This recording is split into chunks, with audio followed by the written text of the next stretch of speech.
Hello everyone and welcome back to another video. My name is Tim and I'm developing my own game called Head Wizard. Today I want to tell you the story of how I started making games and in particular how I created my first game in a program that was not meant to make games in. So let's get into it. So at the age of 14 I wanted to begin making games. At this point I had been playing video games on my Nintendo 64 and GameCube for years, and I was always fantasizing about creating my own games. So at some point I finally decided, well, I want to try making games. There was one problem though, I didn't know any programming or game engines, so I had to make use of the knowledge I had.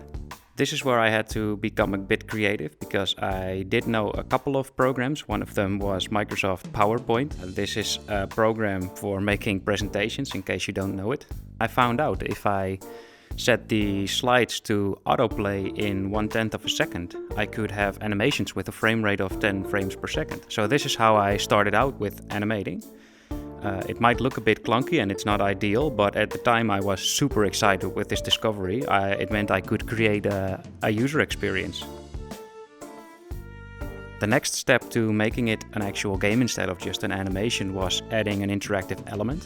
I was able to do this by turning off the autoplay for some frames and have a choice menu appear by placing buttons on it that trigger certain slides.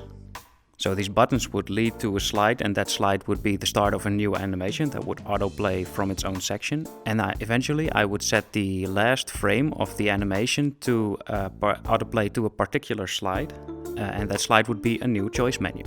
Often these animations would end up at the same choice menu because having different choices ending up in the different menus would be a big tree of animations, and I didn't have the time to make a million choices. So these games would often just be more of an interactive story than an actual game. Looking back, it reminds me a little bit of an interactive story game like Until Dawn or the Telltale games. I would spend hours just making games this way, and it wasn't much, but it was something that really motivated me to keep learning and try out new stuff. Eventually I would pick up other engines such as GameMaker, because PowerPoint had some limitations, like you couldn't move objects with the arrow keys and stuff, and that was something I wanted to do. I wanted to make platformer games and stuff.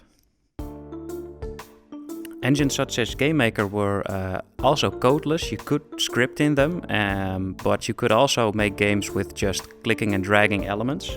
This was a great way for me to get started into making games because I didn't know any programming, and this was a simple way to get into it. The funny thing is, school even allowed GameMaker to be installed on the computer, so I would be able to make games at school as well, and I would have some friends play them in the breaks sometimes. I think this all led to me making games in the years to come after that, and it also helped me choose my education because I wanted to program to make games, so I started learning programming that way. I think the big takeaway here is that if you want to make games, you shouldn't let anything stop you. I think you should just start out with the tools you have and try just creating something. This will give you the feeling of what it's like to create a user experience, and there's something really magical about it. Anyway, that's it for this story. Next week I will be publishing a demo soundtrack again for Head Wizard. For now, I want to thank you all for watching, and I hope to see you next week.